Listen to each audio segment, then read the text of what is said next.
Happy Monday. Welcome to Pushing the Limits. So glad you could be a part of the show and the PTL family. Hey, we got some big, exciting news in regards to this show and its expansion. We're going to be making that announcement here in just a little bit. We got some big guests lined up for you today. Ron Filipkowski from Midas Touch is going to be joining us here at the bottom of the hour. And of course, there's some new news in regards to the Jeffrey Epstein files. We're certainly going to get to that. Donald Trump holding a press conference earlier today to talk a little bit about that. Why is Donald Trump still defending Pam Bondi? Why is Donald Trump still have such huge support behind Pam Bondi, who refuses to release the Epstein files? Why is that? Why is that? I do find that very, very interesting. So we will be talking about that. We have Jeffrey Epstein's brother, Mark Epstein, that is going to be joining us here in just a few minutes to discuss this. So I do find that very, very interesting. So a lot of other stuff to talk about. Donald Trump is now giving Vladimir Putin another 50 days. I don't know if you heard about that. Bizarre, because Donald Trump said the war in Ukraine would be over in 24 hours. And now Taco Trump is giving Vladimir Putin another 50 days. And what's going to happen at the end of 50 days? Again, you have Vladimir Putin, who is just playing Donald Trump like a fiddle. It is ridiculous. It is absurd. And we will certainly be getting to that as well. So a lot of stuff to get to today, a lot of stuff to talk about. And I do find it quite interesting that MAGA Republicans now all of a sudden don't want to talk about Jeffrey Epstein.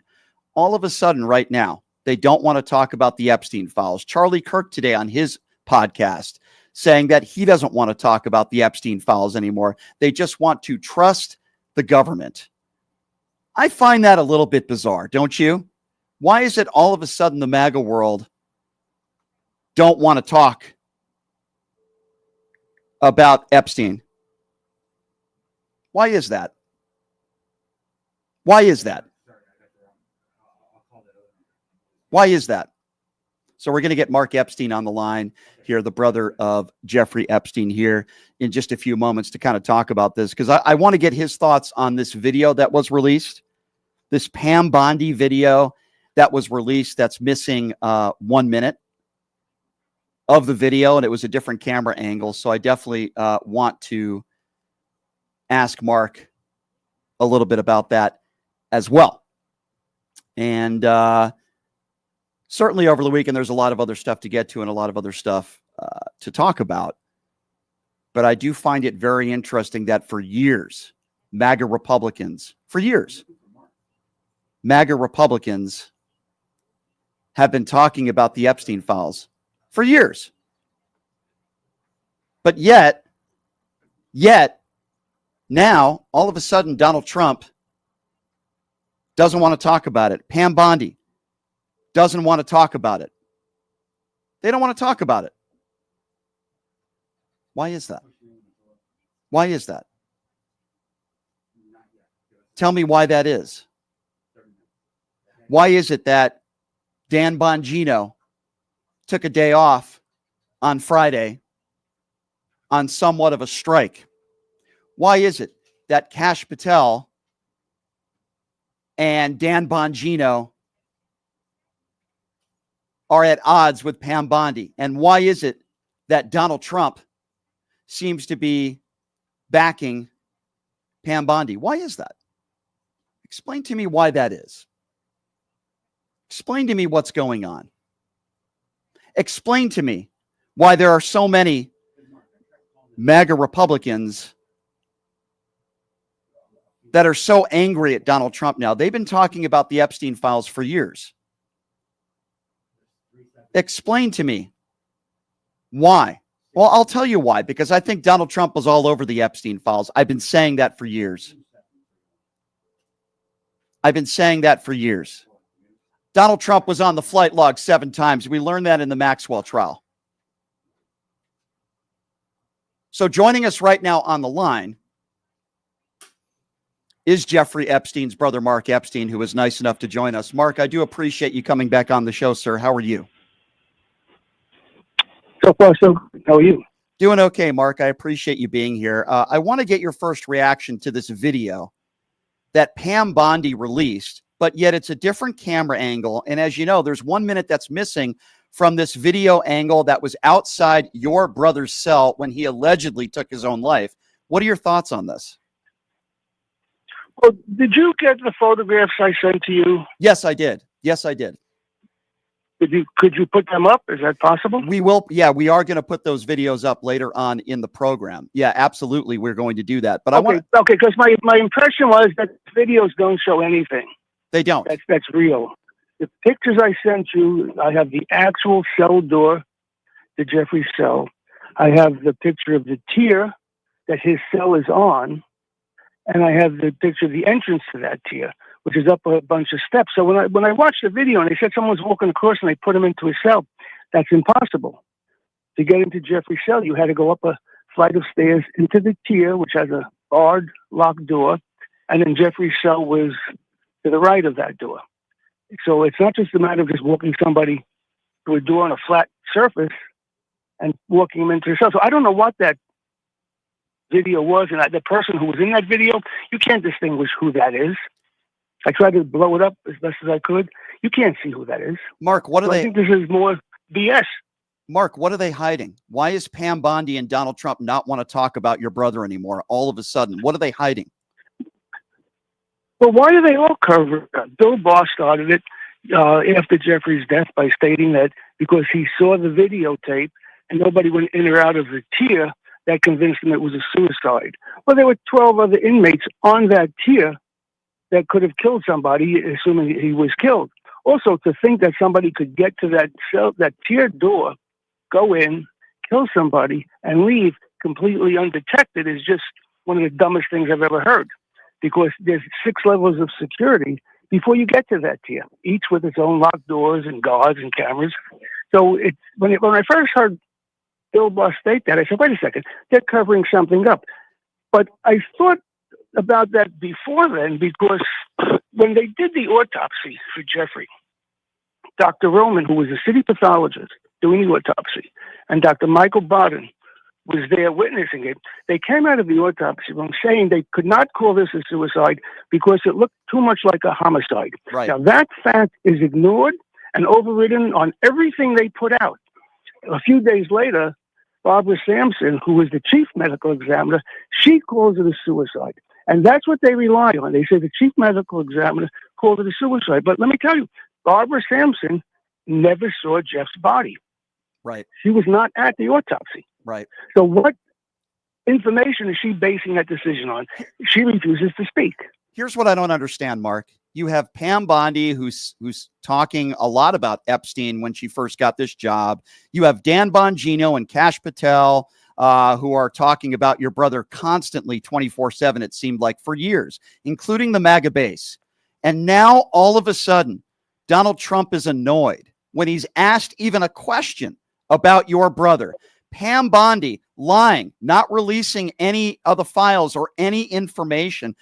Don't you find it quite bizarre that this has all happened in the last few weeks? And now all of a sudden, it seems like nobody in the Trump administration wants to talk about your brother. What do you make of that? Well, it's just like their lies are closing in on them.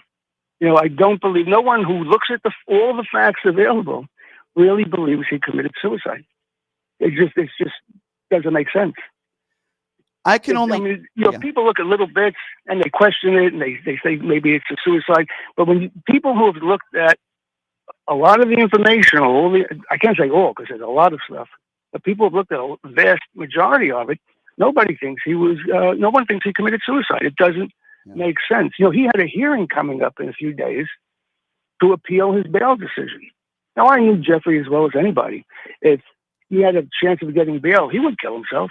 Maybe if he had the hearing and the bail was denied, then I can see him taking himself out. And again, I always try to stress that when I first heard that Jeffrey was dead from an apparent suicide, I had no reason to doubt it.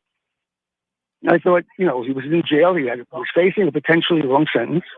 He didn't have any children. to worry about. Our parents are gone. He knew he didn't have to worry about me. So I figured, okay, he decided to take himself out. And I respected that.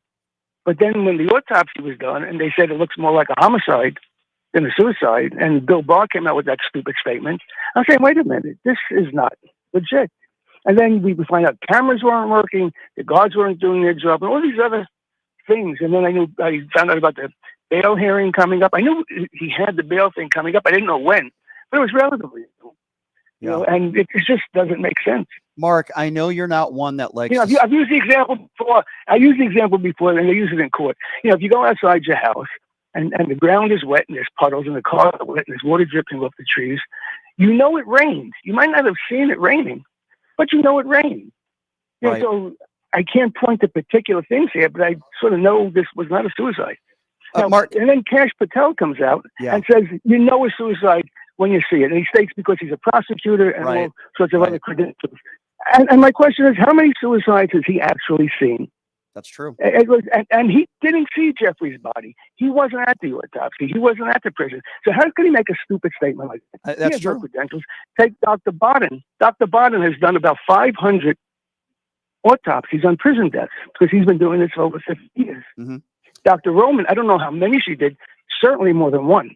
And they both, in their professional opinion, would not call it a suicide because it looked too much like a homicide. So I think people are covering up. I think, obviously, Trump doesn't want to talk about it because it doesn't look good for him. Mark, I have to ask you this. And again, I know you're not one that likes to speculate, but do you think Donald Trump knows what happened to your brother? Do you think he knows the truth?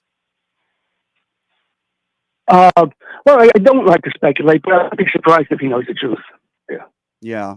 I mean, you know, he's the president of the United States. Bill Barr was the attorney general who worked for Donald Trump. Cash Patel, the head of the FBI, who works for Donald Trump. You know, Pam Bondi works for Donald Trump. So if they know what's going on, he certainly knows. And, you know, we've been told that this list was going to come out and all these Democrats were going to be on the list and all these lefties were going to be exposed, right? And now all of a sudden, Pam Bondi is saying there is no list. There's nothing to see here. Stop asking us questions. What do you make of that? I know your number one priority is you want to know the truth, what happened to your brother. And by the way, I don't blame you, and I'm on your side. I do believe he was murdered as well. I don't believe this was a suicide, just like you don't. It makes no sense to me. But don't you find it interesting that we've been hearing for years about this alleged list that was going to be released and all these people on the left that were going to be exposed, Mark? And now all of a sudden that list has disappeared. What do you make of that? Well, first of all, Jeffrey knew people on both sides of the aisle. He was a very friendly guy, and he knew lots of people. I never really thought there was any kind of list. I don't know what kind of list they were talking about. And again, I'm not a prosecutor. I'm not Jeffrey's defense attorney, so I don't get really into the charges against him. With all the things out there, that's not my job. It's not my position. I'm focusing on the circumstances of his. I used to say on his death. I now say on his murder. What would you say to Pam Bondi if you had an opportunity to speak with her right now, Mark? What would you say to her? Just stop bullshitting everybody. And I would assume that's what I would say. I would assume you would probably say the same thing to Donald Trump, correct? And maybe some other things too, but I would definitely say that, yeah. You know Donald Trump. You guys spent some time together with your brother. Is there anything about those conversations that they had that you could share with us? Because, I mean, there were times where you guys spent time together. Well, it wasn't a lot of time. We took a flight up together on Jeff's plane. We flew from Florida to New York, and Donald was with us. I used to fly with Jeff sort of regularly back in those days, but then stopped just because it was too inconvenient. Yeah. Because his schedule was varied. But we were on the plane. There was nothing really major or pertinent at that point in time. Yeah. I mean, Jeff and Donald were very good friends. They used to fly in each other's planes. They used to hang out together. Donald was at Jeff's office quite a bit. So, Donald comped my mother in Atlantic City and my aunts when I went there for a weekend. They were friends. Mark, and I know Donald's trying to distance himself, but I know they were good friends. When Donald Trump holds a press conference, which he did the other day, and he calls your brother a pedophile, and he calls him a horrible guy, and Pam Bondi says similar things, I'm wondering what goes through your mind when the president of the United States, who was once best friends with your brother, according to your own brother's statements, constantly calls him a pedophile and these other things. What goes through your mind, Mark, when he talks about your brother like that? Well, look, Jeffrey was guilty of being with women that were too young. I know that. Jeffrey admitted that. So I don't have a problem that they go with pedophile, but I guess by definition you could say that. And again, that's not my concern. My concern was his murder. That's really what I'm focusing on. I hope you get the truth, Mark. I really do. I'm on your side. I think the Trump administration has a lot to hide. I don't believe that he took his own life. And just proof of that is, like you said, a couple days he had a court appearance where hopefully he was going to be able to get out on bail, or at least he had the opportunity to. And I think that speaks volumes. It doesn't make any sense to me, Mark. Listen, I'm sorry for what you just be aware the bail he was offering would have been the highest bail in the United States history by about 50% higher than the previous highest bail ever. Mm-hmm. So there was maybe a chance he got bail. Because look, in all reality, as distasteful as it might have been to some people, Jeffrey was not yet convicted of anything this time around. Yeah. So he was still innocent by definition, and you're entitled to bail in most cases if you can, satisfy the court's requirements. So Mark, there's a chance he could have got bail and he'd be home, living with an ankle bracelet and guards and cameras, but he wouldn't be in the jail.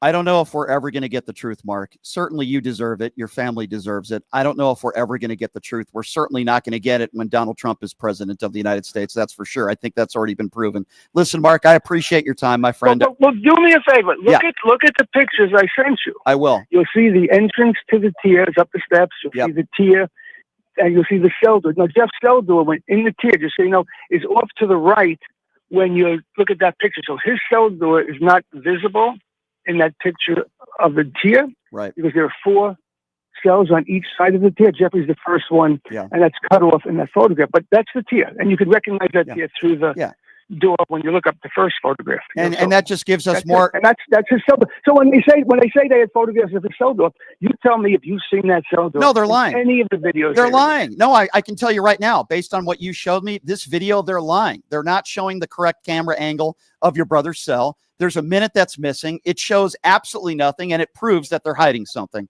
Mark, I'm on your side 100%. Well, here's another. One other thing about the videos. After Jeffrey's death, and Bill Barr referred to the video showing nobody went in or out of the tier, and that convinced him of the suicide. I asked for the footage from that camera from 10 o'clock at night until noon the next morning, because since Bill Barr said it showed the door that nobody went in or out of, it would have shown when the last people left that tier about 10:30 at night when they locked it up, and it would have shown when Michael Thomas went in the morning about 6:30 to serve breakfast when he found Jeffrey's body, and it would have shown them taking Jeffrey's body off of the tier. It would show who was there, who was involved, maybe who was running the show.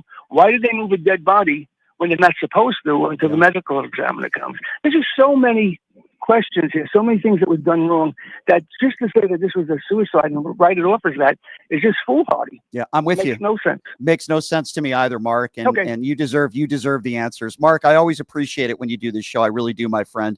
And we'll talk soon, brother. And if you have any other information you want to share with us, please let me know, okay? Just look at those photographs. That's plenty of information right there. Yes, that is true. What I'm talking about. That is true, and we will definitely show those. Mark, I appreciate your time, my friend. Thank you very much. Be well. Stay safe. Thank you. Mark Epstein, everybody. That's the brother of Jeffrey Epstein. We will be showing those pictures a little bit later on in the program. We'll try to get those up. But Mark, listen, he wants the answers to how his brother died. Certainly the Trump administration is trying to hide something.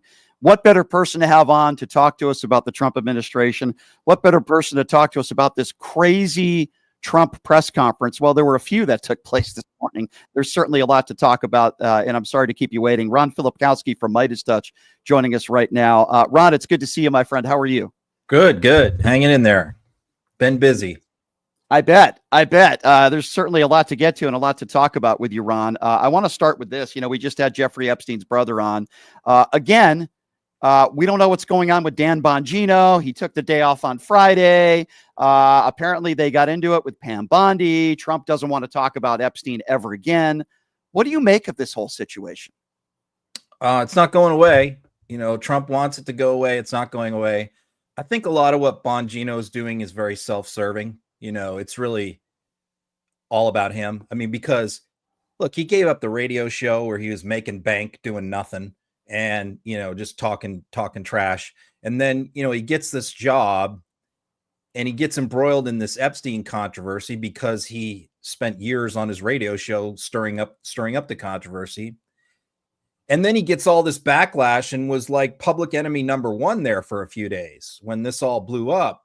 They were largely, MAGA was blaming him more than Patel, more than Bondi, more than Trump. It was all going on him because he made so many promises to them before he went in there. So I think what he was trying to do in, taking a day off Friday and acting like he was going to resign and it's Bondi or me, is trying to win them back. And I think that largely worked. I mean, he was incredibly successful, as bumbling as this guy is, at shifting all of the blame from himself to Bondi. And so it was just amazing. Like overnight, it was literally like everyone in MAGA was hating Bongino.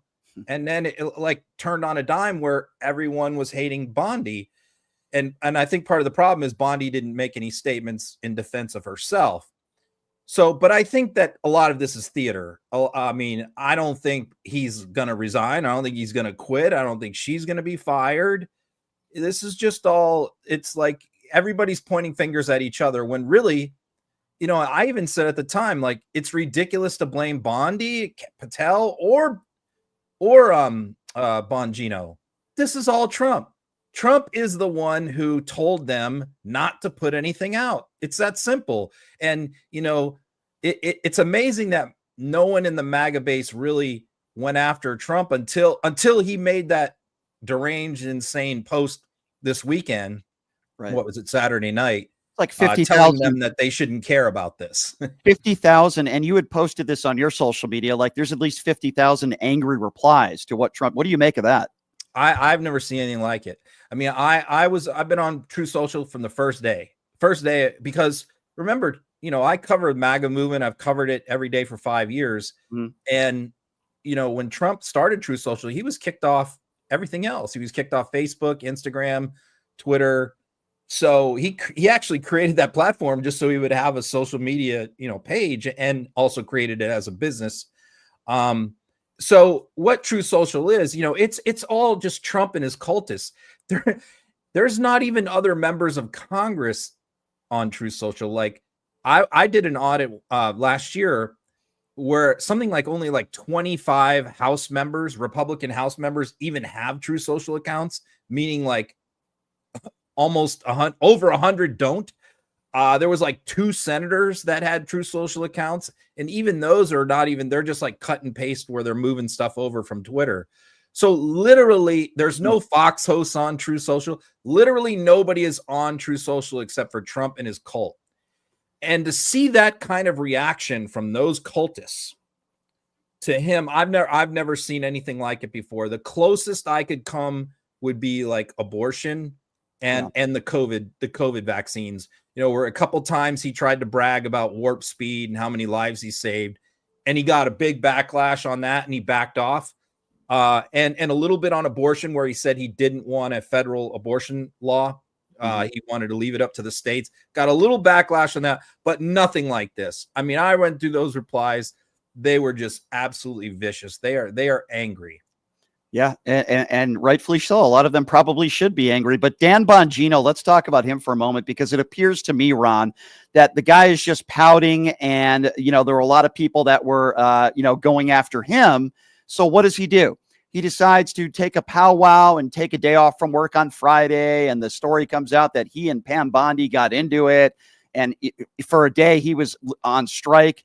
I feel like this is performative, and Dan Bongino is just trying to save face. How do you see it? Yeah, exactly. I mean, that's what it's all about, because look, he's not going to, I don't see him being around like for 4 years or anything like that. I think he's going to do a year or two, and he's going to want to go back to that show and get that show rolling again. And he's going to have to start all over with that. And I don't know that he's going to get the same deal. I think, who is he with? Sirius? I think I'm not sure he's going to get anything like the deal that he had before. True. And so he's looking at that going, how am I going to get started all over again at my age when everyone in MAGA hates me and blames me for hiding Epstein now? Because, it's easy for him before as like low-level Secret Service agent to talk a bunch of smack and talk a big game. because like he never was held accountable to anyone for anything that he said.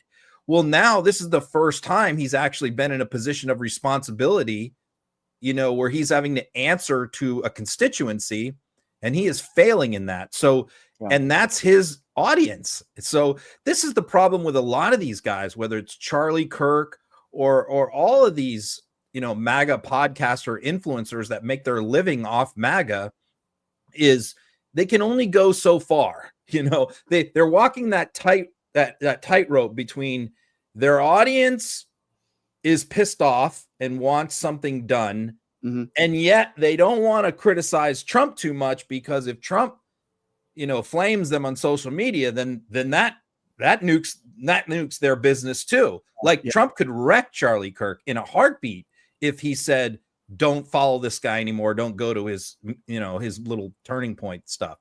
Charlie Kirk today, Ron, went on his podcast, as you know, after he talked to Trump. Right. After he talked to Trump. And then he said, you know what? I trust the government. Let it be. For years, Charlie Kirk has been talking about the Epstein files and all these Democrats were going to be exposed. Literally for years, almost every day he'd bring it up. And now all of a sudden, after a conversation with Trump, you know what?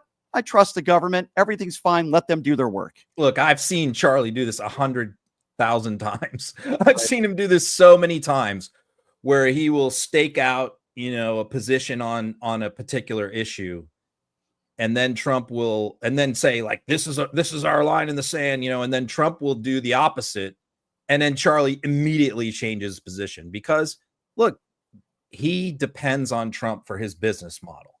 His business his business Turning Point was a struggling or small organization before 2016. He was not an early Trump supporter in 2016. He oftentimes criticized Trump during that primary. I forget who he backed. I want to say it was Ted Cruz. But I think he figured out at some point in 2017 that he needed to go all in on Trump to grow his business. And that is exactly what he did. And so Trump controls really his livelihood. You know, like I said, if he ever pulled it, that would be the end of Kirk. But, you know, I want to talk about the politics of this for a second, because, you know, I hear oftentimes, I'll say this, when I switched parties, you know, I was a Republican my whole life, switched parties 5 years ago. One of the biggest differences between the two parties, the grassroots, at the grassroots level, is Republicans always think that they're winning. Even when they're losing, they think that they're winning. Like there's overconfidence. Democrats are the opposite. No matter how good things are going, Democrats I've seen this so much, where they'll tend to find the dark lining in the cloud. You know, let's find why this hurts us, you know, and that's a little frustrating to me. Like, I don't think being overconfident is good, but at the same time, like, I get frustrated when something good happens that, you know, looks like it's going to help Democrats, and they're always looking to like downplay it. Yeah. So in this particular case, what I've heard, I'm trying to report that this is a very big deal in fracturing the MAGA movement. And I get this pushback from many grassroots Democrats, like, they're always going to stick with Trump. They're always going to be loyal to Trump. You know, they're not going to drop him. Look, this is not the point. Let me explain the point. The point is, in the midterms, there's going to be about 25 to 30 House races that are going to be decided by 3 points or less. And there are going to be about 4 to 5 Senate races that are going to be decided by 3 points or less. And that is going to decide the balance of power in those two chambers. The Republican Party has already had a problem getting the MAGA base to show up when Trump is not on the ballot, which happened in 2018 and 2022. He is not on the ballot in 2026. So you have this MAGA base, this chunk of this MAGA base, who doesn't care about the Republican Party. They only care about Trump. And the Republican Party is going to be asking them to show up in 2026. And what this does, midterms are decided by two things: enthusiasm and anger. And the party who is enthusiastic about their candidates and angry at the government and the party in power is going to win, and win big. And that's what this contributes to. It's about turnout.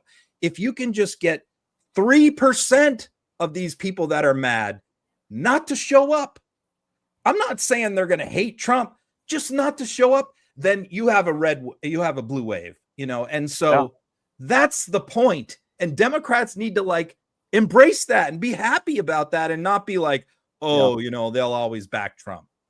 Yeah, no, that's a really good point. 3% would turn a lot of different things in 2026. I agree with you. Ron Filipkowski from Midas Touch joining us. I wanted to just ask you a little bit about this prayer luncheon with some of these faith leaders that Trump was a part of. And he's telling a story about what he talks about an ugly billionaire whose trophy wife might leave him if he didn't get his tax cuts. And you tweeted about this today. I mean, this is typical Donald Trump, right? Talking about an ugly billionaire with a bunch of supposed right-wing evangelical faith leaders. What do you make of this moment today? Okay, I'm going to apologize if I give a longish answer to this question. That's okay. Because this has been a subject that I have covered for many years and been very fascinated with, is Trump's relationship with evangelicals. Because, he figured out back in 2016 and his advisors that he needed them to win the Republican primary, and they understood. And let's be clear, he was running against a bunch of Bible thumping evangelical, candidates, opponents in that Republican primary, a bunch of them. And Trump never went to church. He doesn't know anything in the Bible.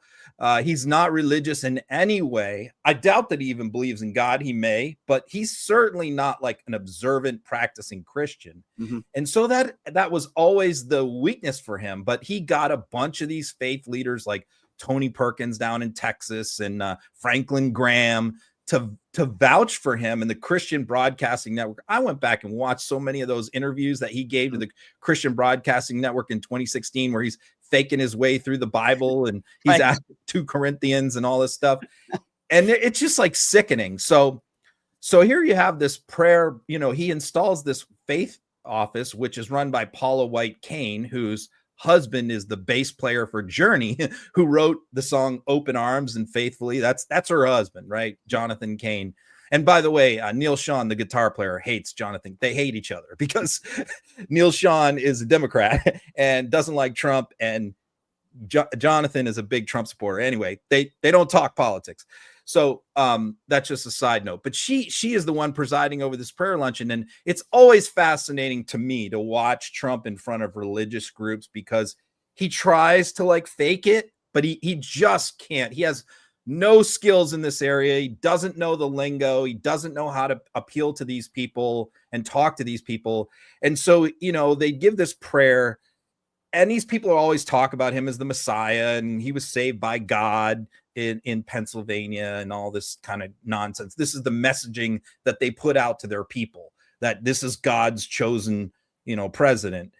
And, he gets, then they finish the prayer and he gets up there to speak, and he starts rambling on about the stolen election and, Russia, and this and that. Right. And then he riffs into a story about how he has this ugly billionaire friend who's got a lot of money and a young, hot trophy wife, and that he told him he better hope that he gets those tax cuts through so he can remain a billionaire. Otherwise, his trophy wife is going to leave him. And I'm like, he's saying this to like pastors, but these are political pastors, right-wing political pastors. So they all laughed, which is pretty sick.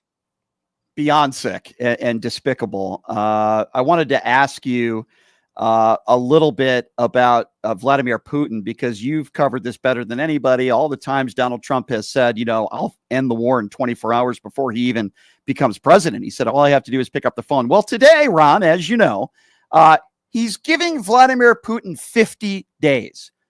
And then he's asked, well, what if Putin doesn't stop doing what he's doing in 50 days? Well, I'm not going to tell you. What do you make of this 50 days that he's giving Putin? And do you feel like the Kremlin are just laughing at this guy and playing him for the fool that he is? Yeah, I mean, they're laughing. First of all, his 30% tariffs against the EU take effect in 17 days. So he's giving Putin more time. I mean, the Europeans and the Ukrainians have been wanting Trump to do something to Putin. Keep in mind, he's done nothing. He's imposed no sanctions. There are things he can do. And also keep in mind, these are secondary tariffs, meaning that these are actually not going to be tariffs imposed on Russia. What they are is tariffs imposed on any country that buys oil from Russia, which is some European countries and others. They will get tariffed not Russia, right? Because we don't hardly buy anything from Russia. So it's just ridiculous that the guy who promised, end the war in 24 hours is now, here we are, 7 months into the administration, 6 months in, and he's giving him another 50 days before he does very little. What do you think is going to happen when the 50 days runs out? Because you know as well as I do that Vladimir Putin is not going to give in. He's going to continue doing what he's doing and killing innocent people and continue the airstrikes. What do you think is going to happen at the end of 50 days? And do you also find it interesting, Ron, the fact that he's basically doing exactly what Joe Biden did? He was saying that if Joe Biden continues to arm Ukraine, there's going to be a World War III. And now Donald Trump is doing the exact same thing that Joe Biden was doing. This 50-day tariff announcement today is a distraction, because he had this planned meeting with the NATO Secretary General today in the Oval Office. He decided to have press in there. By the way, this is another thing Donald Trump keeps doing to foreign leaders, is that they think that they're coming in, and there's been a lot of reporting on this, that they're coming in to have closed door meetings with Trump and State Department officials. And then literally they're finding out like 5 minutes before, hey, we're going to do this in front of the press. He did this to Merloni. He's did this to Zelensky. Like, these foreign leaders are not aware that there's going to be press in these meetings. He sandbags them every time. So that's got to annoy them. And he did it today. So what the NATO Secretary General wanted to hear from Trump was, he's putting Patriot batteries in there. He's going to resume weapons shipments, drone shipments. They make their own drones, but artillery shells, the things that they need. This is what he wanted to hear. So he gets in this meeting, the press is put in there, and Trump makes this grand announcement.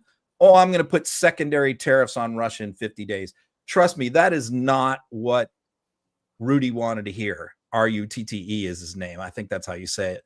That is not what he wanted to hear. He doesn't want to hear secondary tariffs in 50 days. He wants to hear Patriot batteries are going to Kyiv tomorrow.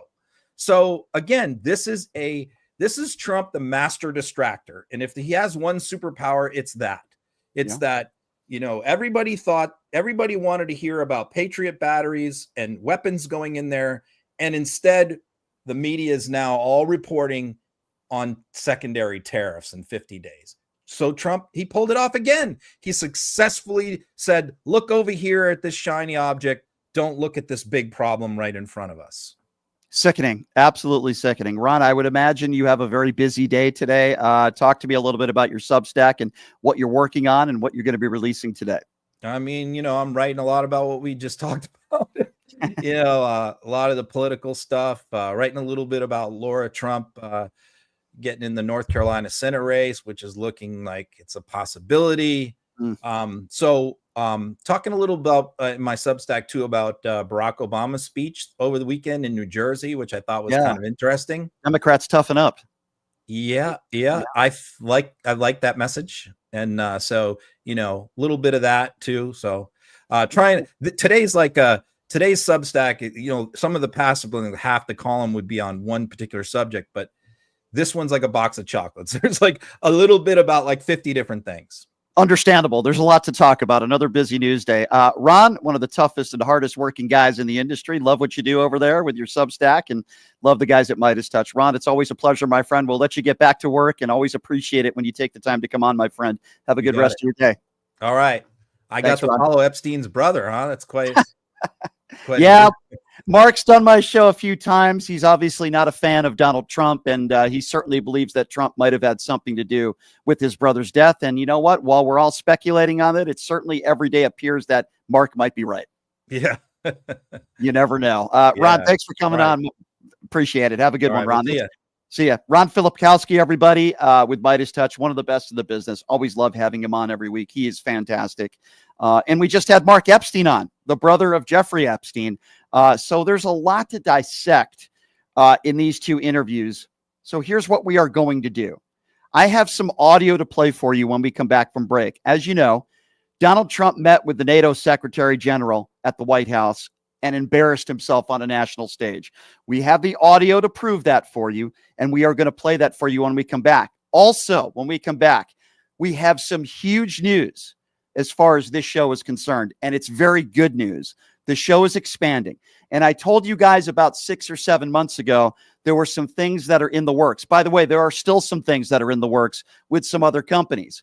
But we have a huge announcement to make. And when we come back from break, we are going to tell you who we are collaborating with in expanding the show. We'll also take some phone calls on the other side. And that number to call, of course, is 702-221-7283. We're going to play some audio first. And I'm going to have a big announcement today as far as the show is concerned. So we'll get that to you when we come back. We'll be back after a very short break. You are listening to Pushing the Limits right here on KSHP.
All right, welcome back. It is Pushing the Limits on a Monday. Thank you so much for joining us. Two big guests we just had. If you missed it, we had Jeffrey Epstein's brother, Mark Epstein, joining us on the show. He basically said that Pam Bondi and Donald Trump are full of you-know-what. We talked a little bit about the video that they released, which isn't even really the video outside of Jeffrey Epstein's actual jail cell. We learned that from Mark Epstein, who joined us, who had pictures that he shared with me, which I eventually will be sharing with all of you. He certainly thinks there's a very good chance, he said on the show, that Donald Trump knows the truth about what happens to his brother. And we just had Ron Filipkowski from Midas Touch joining us. All right, so we have some big news to share with all of you. I'm really excited. This has been in the works for a while, and I'm really excited to share this with you. Today is day one where we have teamed up with the Really American Media Network. You'll be able to live stream our show on their YouTube via the Really American account. By the way, on their YouTube page, they have over 600,000 subscribers. The Really American Twitter, which is RA Media Network, and the Really American Facebook page, where they have 1 million followers on there as well. It's great. I want to thank Justin Horowitz and Kenny Hess at Really America for giving PTL and their audience a new home. So it's going to be a lot of fun. I can't wait. We're going to have some more news to share with all of you guys tomorrow. I just got off the phone with Justin Horowitz. We're both really excited for this collaboration. This is a huge media entity. Like I said, 600,000 subscribers on YouTube. I mean, I've got like 124,000 subscribers, so they have a huge audience there, and 1 million on Facebook. So I'm really excited, and I also, of course, want to thank Grant Stern, executive editor with Occupy Democrats, for giving me the opportunity to be on the Occupy Democrats network, which has been great. It's built my audience, and I'm very grateful to Grant as well. But he is sticking with me as an independent producer with Really American Media. So I'm really excited to be teaming up with these guys, and I'm so happy. And like I said, I just got off the phone with Justin Horwitz. We were actually supposed to launch tomorrow, and we have some more big announcements to make tomorrow, but we are actually on their YouTube page and on their Facebook page live right now. So this is going to be a long partnership, and I'm really excited to be a part of what they're doing. I love the Really American Network. I think they're fantastic. They certainly align with my politics on a lot of different issues, and we're glad to have their audience joining us today. And for the audience that might be watching us for the first time, you're not going to find a more interactive show than this show. We have big guests. Today's a perfect example of that. We get some of the biggest guests in the business every single day, but it's also an interactive show, and it's one of those few shows where we always want to hear from you, and we get calls not only all over the country, but all over the world every day. So happy to be a part of this network. Really exciting, the Real America Media Network. We have officially launched today. I'm really excited for it, and it's really going to make the audience even bigger than it has become over the course of the last year or so. So I'm really excited about that.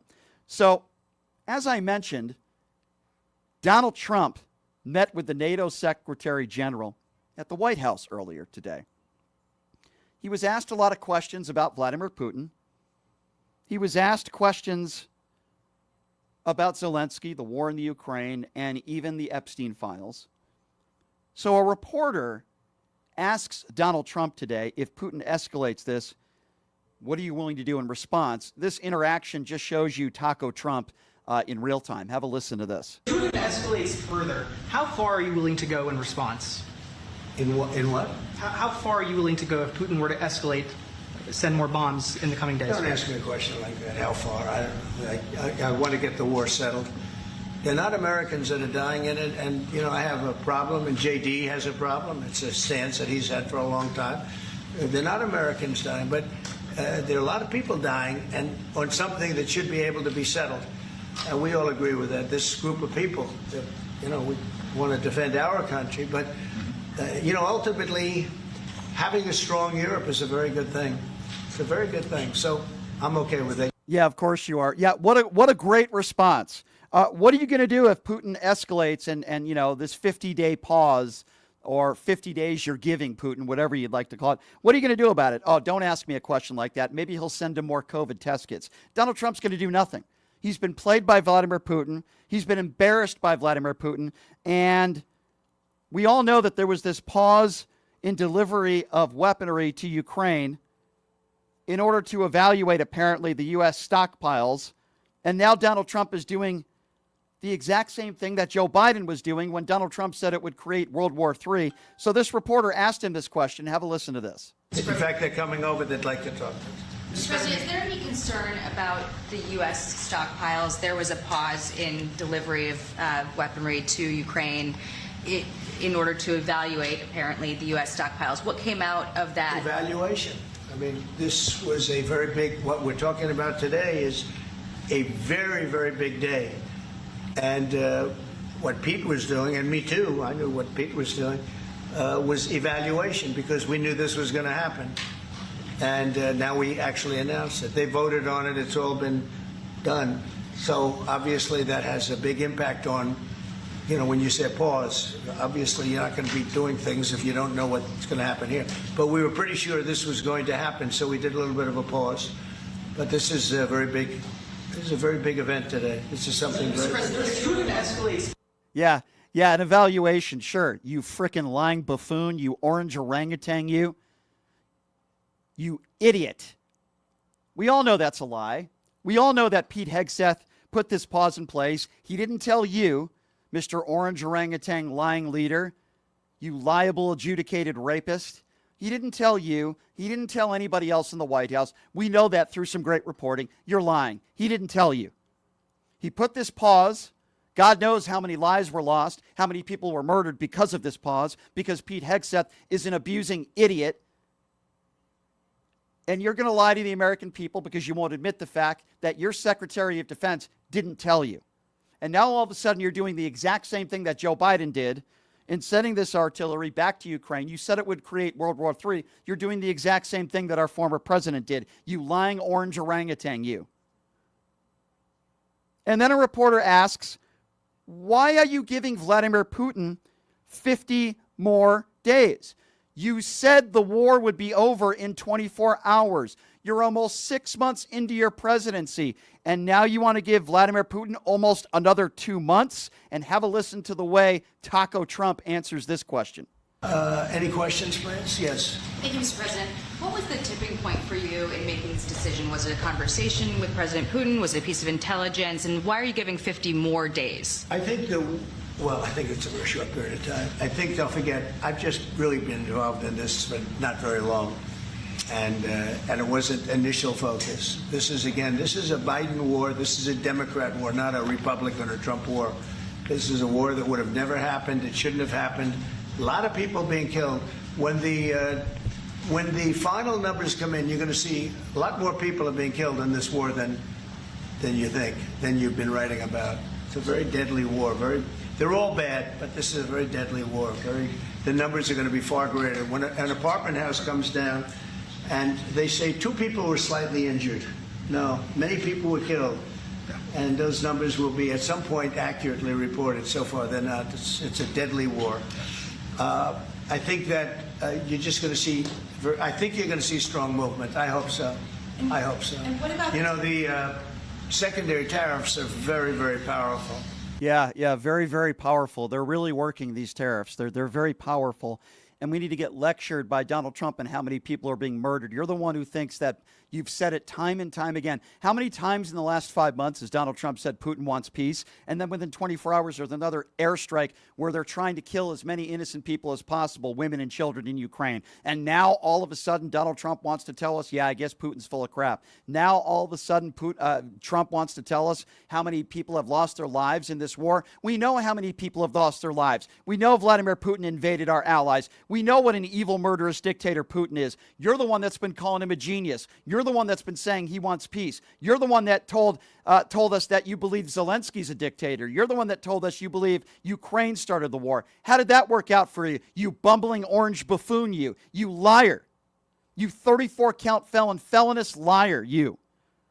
But you want to hear Donald Trump talk really tough on Russia? Because all these MAGA buffoons out there will say Donald Trump is so tough on Russia. He's the toughest president we've ever had on Russia. Well, listen to Donald Trump talk about Vladimir Putin. Really tough. Just slap him on the wrist. I've heard kindergarten teachers be tougher on their students than Donald Trump is on Vladimir Putin. Listen to this.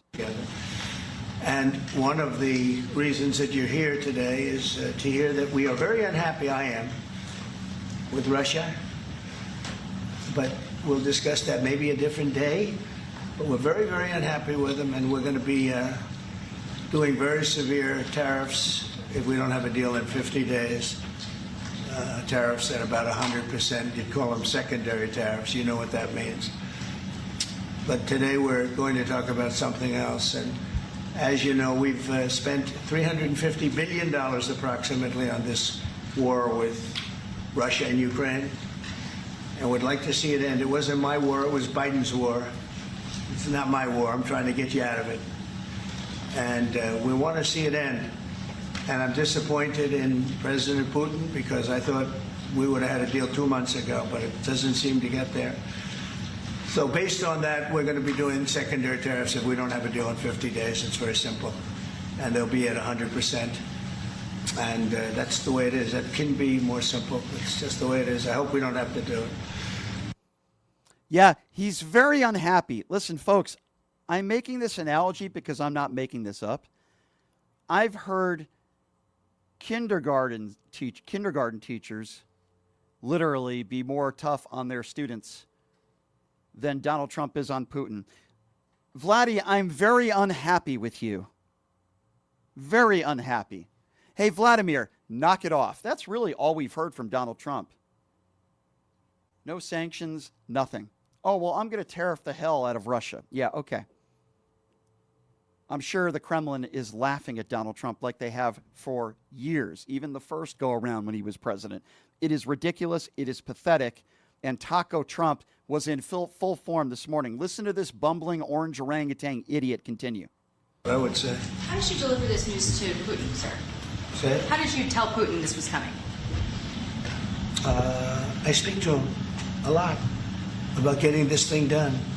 And I always hang up and say, well, that was a nice phone call. And then missiles are launched into Kiev or some other city. And I said, it's strange. And after that happens 3 or 4 times, you say, the talk doesn't mean anything.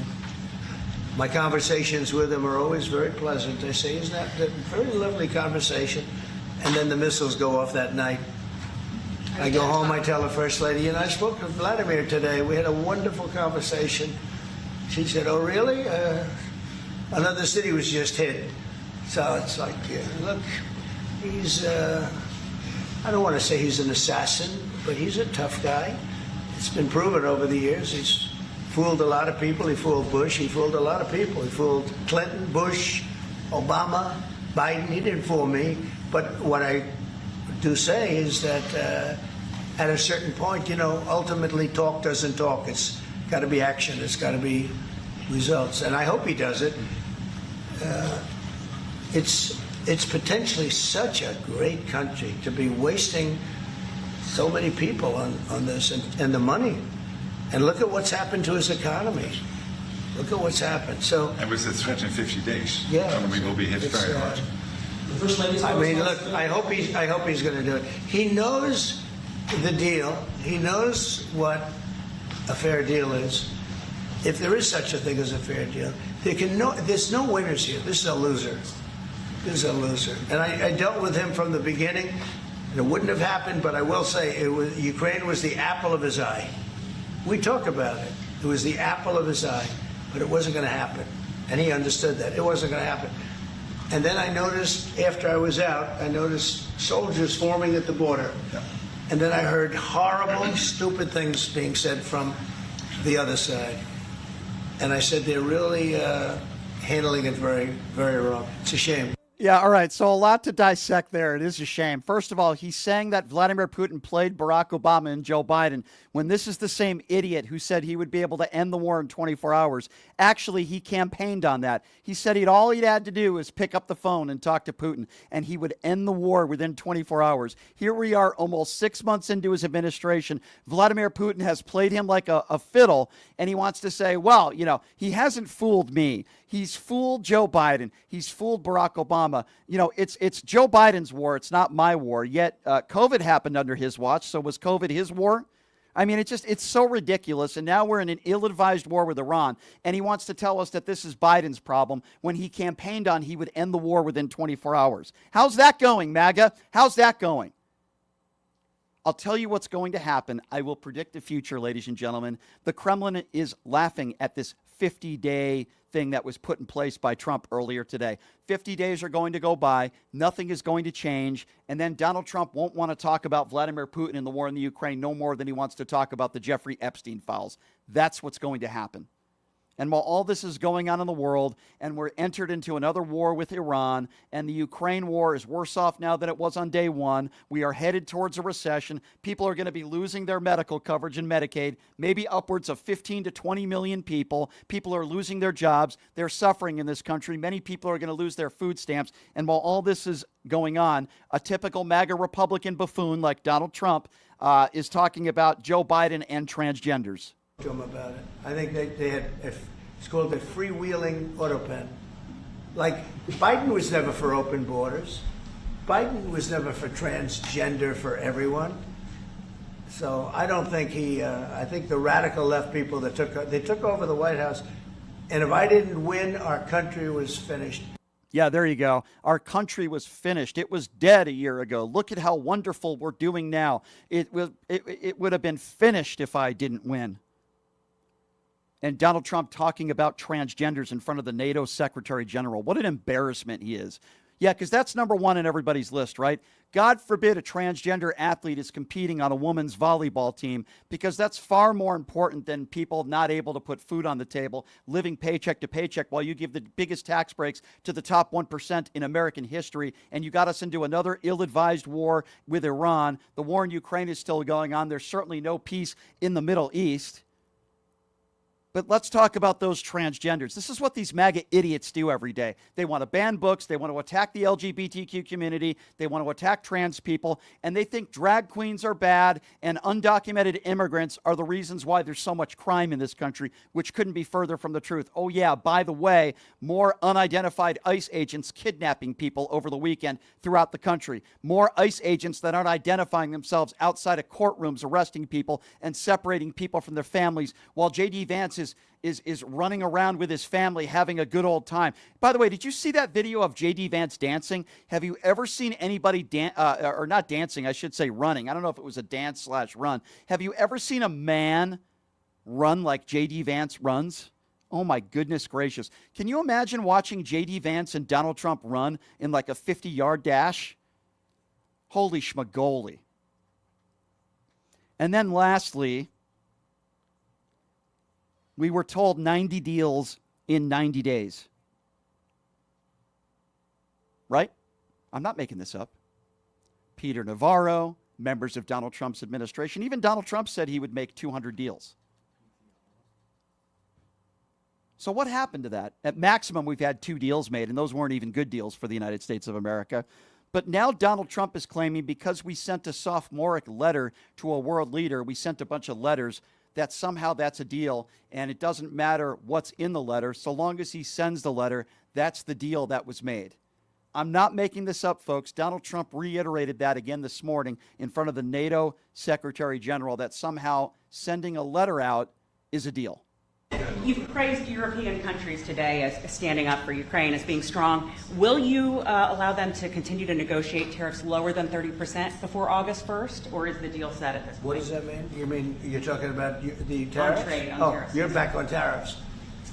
You're on a more friendly tariff, right? A little bit more friendly tariff. Perhaps.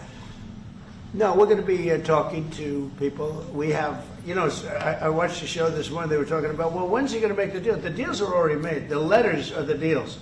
The deals are made. There are no deals to make. They would like to do a different kind of a deal, and we're always open to talk.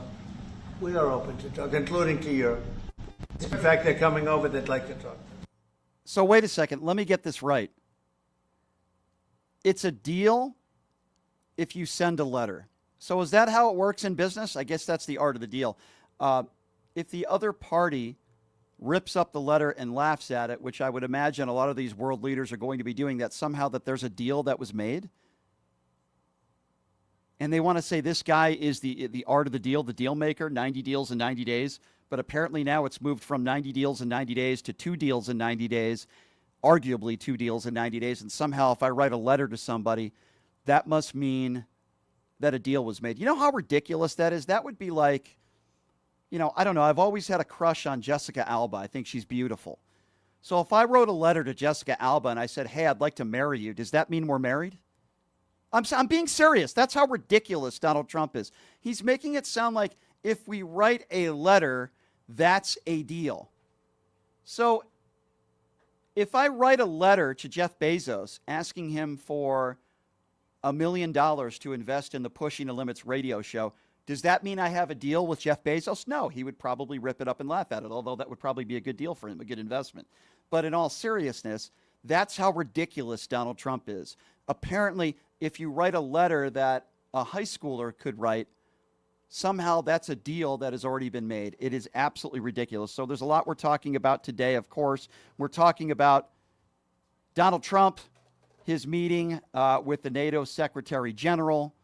We're taking your phone calls at 702-221-7283. We had Jeffrey Epstein's brother, Mark Epstein, on the program to start the show. Don't worry if you missed it. We'll repost it. We'll put it on our social media platforms for you. He believes that Donald Trump knows what really happened to his brother, which is not shocking to hear that.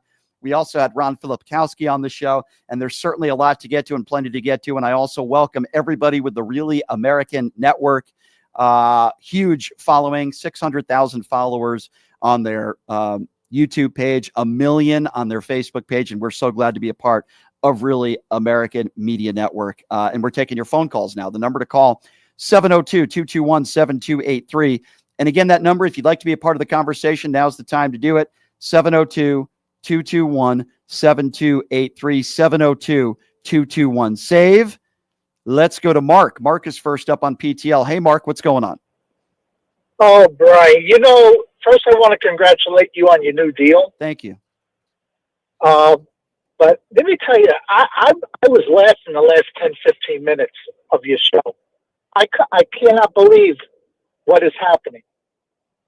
Trump is a strategic master.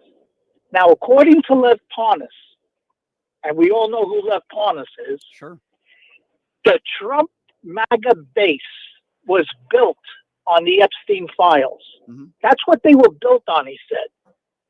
And he said the only thing that could take MAGA apart is the lying of the Epstein files. Yeah. And Trump knows this. And what did Trump do? He has now changed the entire subject, talking about tariffs that are not going to happen, talking about all these lies, and he's got the media talking about it. He's got you talking about it. All this is staged. He's getting the conversation off of the Epstein files, and he needs to do that because he'll lose his base. That's what Parnas said. Everything else is a distraction, and your show is falling for it. But now here's another thing. Maxine Glasswell, whatever her name is, she's now filing an appeal with the Supreme Court because she's claiming that she should be released because Trump stated there's no list. So how can she be imprisoned if there's no list and there was nothing going on? And we're going to see how the Supreme Court acts on that. Well, you're being distracted by all this nonsense. Mark, I would respectfully disagree with you. It's not that we are being distracted. It is that we are calling out Donald Trump for his BS. We are calling out Donald Trump for making excuses for his lies and campaign promises that he would be able to end the war within 24 hours. And we are covering the news and we're covering the press conference. I mean, that's certainly what I'm going to do. While I don't agree with anything Trump said this morning, I wouldn't say anybody's falling for it unless you're in the MAGA cult. We are continuing to hold his feet to the fire. He said he would end the war within 24 hours. The Kremlin is laughing at him with this 50 days that they have. Imagine all the people that are going to lose their lives within 50 days. I appreciate the call, Mark. 702-221-7283 is the number to call. Let's go to Owen. Owen is next up on PTL. Hey, Owen, what's going on? Oh, yeah. I just wanted to comment on that last caller there. The MAGA base is not built on the Epstein files, sir. It's built way before then. Way back. It's called Pizzagate. Do you guys remember that? Jack Posobiec is the guy who lied and started the whole Pizzagate scandal. I've done the Piers Morgan show with him. He's a fool. And that was a lie. As you know, that was a conspiracy theory, and people's lives were in jeopardy because of that conspiracy theory. Well, I'll tell you what, it wasn't a conspiracy when the emails are all right there to be read on the document, sir. What emails are you talking about? There was no Pizzagate scandal. Was anybody prosecuted? What were the charges? Well, they weren't prosecuted because it was the Clintons, the Bushes. Okay, the where's your Obamas. evidence? And where's your evidence of that, sir? Where was that proven in a court of law? Look it up. I'm not asking you. I'm not asking you that I should look it up. You're the one who's making the claim. Where is the evidence that Obama and the Clintons? It's on the declassified documents. What sir. documents? What documents? What website. documents? No, sir. There is nothing like that on any government website, and you have absolutely yes, there is, sir. I'll pull it up for you. You have no idea what you're talking about. There was no Pizzagate scandal, and I'm not going to entertain conspiracy theories. Yes, there was. Okay, let me guess. You're the guy who thinks Donald Trump won the 2020 election too, right, sir? Well, no, actually, that was proven to be false. No, where was that? What was proven to be false? What was proven? Have you ever seen the movie 2000 Mules? And that was actually debunked. And the guy Dinesh D'Souza was in a courtroom, and he actually had to pay out a lawsuit. Are you aware of that, sir? He admitted that. What about the lawsuit? No, sir. Sir, I asked you a question. That means you have to answer it.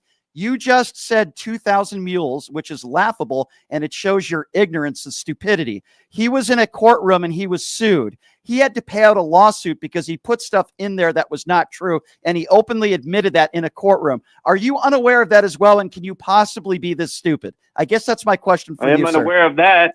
Oh, I am you were, unaware of course that, you were, sir. of course you were unaware of that. So nobody was prosecuted. There was no Pizzagate scandal. There are no government files about it. No, there wasn't. Scandal. How Okay, can you sir, say that? sir, you're a complete imbecile and you have no idea what you're talking about. Is there anything else you want to bring up? There was no Pizzagate. By the I want way, to bring up by how the way, China, you make, how hold on a China second. Hey, manufactured sir, you're the guy who says that there's a Pizzagate scandal when nothing has been proven in a court of law. Yet 25 women have come forward from the guy that you support that claim that they were the victims of sexual assault from Donald Trump. He was found liable for sexual abuse in a court of law. And Donald Trump's own ex-wife testified under oath in documents that he raped her. You see how I come with the receipts, sir? What do you think? What do you think? Hey, dummy, why don't you answer my question and stop bringing something else up? Don't call me names, sir. I just called you a dummy. What are you going to do about it, you MAGA buffoon? You're a waste of my time. Why are you being so rude? I'll tell you why I'm being so rude, because idiots like you are the reason why Donald Trump, a 34-count felon, liable abuser, is the president of the United States. Middle-aged, white, uneducated idiots like you. That's why I'm being rude to you, because you deserve it. Because you call into the show and you try to spread conspiracy theories that have been debunked. You're an imbecile. You are Donald Trump's base. And I am not going to be nice to people who call into the show who spread lies and conspiracies, and they're too stupid to even understand it. So I'm not going to be nice to you, sir. People like you are a disgrace to this country, and I hope you get deported to Gaza. What do you think about that, trash? You're trash. What do you think about that? You're a Vegas idiot. Yeah, thank you. I'm a Vegas idiot. Thank you. I'm a Vegas idiot. You keep going with your Pizzagate conspiracy theories, you dope. Have a nice day. You're not wasting 2 more seconds of my airtime, you inbred MAGA imbecile, you. 702-221-7283 is the number to call. Let's go to Shelly. Shelly is next up on PTL. What's up, Shelly? Brian, will you not be so rude to your listeners, please? I can't help it. I can't help it. And I want to say one thing, and I'll be really quick. Friday, that was the evil Shelley. That wasn't the good Shelley. And yes, everybody knew it, and I'm sure everybody could tell my West Virginia accent. But I just want to thank everybody for sticking up for me and knowing absolutely. It wasn't Shelley, me. Absolutely. If for those of you that weren't listening Friday, yes, there was another Shelley who called in who sounded like the buffoon who just called in. How could I have a conversation with somebody who believes in Pizzagate, who literally is a complete imbecile who has no idea what he's talking about? I don't know. How could you have a conversation with somebody like that? And then, Brian, don't be mean to me. Well, guess what? Then don't call up and say the earth is flat. Yeah. But thank you. Thank you. Yes. Thank you, Shelley, Bye. for calling. I appreciate you, Shelley. Thank you so much for calling in. I appreciate you. 702-221-7283 is the number to call. Again, 702-221-7283. Let's go to Kay. Kay is next up on PTL. Hey, Kay. Hey, Brian. How you doing? I'm doing all right. I've been watching your show. It's just something I want to bring to your attention. You know how these people call and say that Kamala Harris and make her way to the top by sleeping with this person and that person? I just want you to bring it to their attention how the Melania Trump got to America. Didn't she come in to find a man to have a better life? Well, let's be very honest about Melania Trump for a moment. During January 6th, when police officers were being beaten with their own batons, when they were chanting "Hang Mike Pence," and when they stormed the Capitol, Melania Trump refused to put out a statement, and Melania Trump refused to put out a statement, disavowing the violence. Instead, she cared more about what rugs were in the White House and replacing toilet seats because she didn't want to sit on the same toilet that Michelle Obama sat on. Melania Trump is a despicable human being. She cares more about her book and selling her $99 Christmas ornaments than she does about the American people. She is in a contractual marriage. She obviously cannot stand her contractual husband. She makes several appearances a year, and it's disgraceful. Melania Trump is a terrible human being. She clearly did not marry Donald Trump for his lavishly awful looks and his 8 layers of orange makeup. She married him for his money. And that is clearly why she still is married to him. So I have zero respect for Melania Trump. And I think Melania and Donald Trump are two of the same. They're both extremely bad human beings, my dear.